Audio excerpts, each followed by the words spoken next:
আল্লাহর নবী বিশ্ব নবী রহমাতুল আলামিন কে বলেন ইয়া রাসূলুল্লাহ ইয়া হাবিবাল্লাহ আপনার যে উম্মত পাঁচ ওয়াক্ত নামাজের পরে আয়াতুল কুরসি তিলাওয়াত করবে আমি আজরাইল মৃত্যুর সময় ওই ব্যক্তির সাথে শাহাদে কবর করব বলেন আলহামদুলিল্লাহ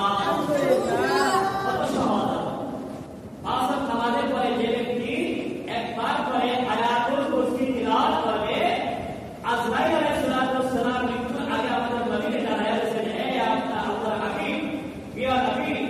আল্লাহর প্রিয় বন্ধু পয়গম্বর আপনাকে উম্মত পাঁচ ফরজ নামাজের পরে প্রত্যেক ফরজ নামাজের পরে আয়াতুল কুরসি তিলাওয়াত করবে ওই ব্যক্তির মৃত্যুর সময় আমি আজরাইল শাহাদাতের জান কবর করব বলেন সুবহানাল্লাহ মৃত্যু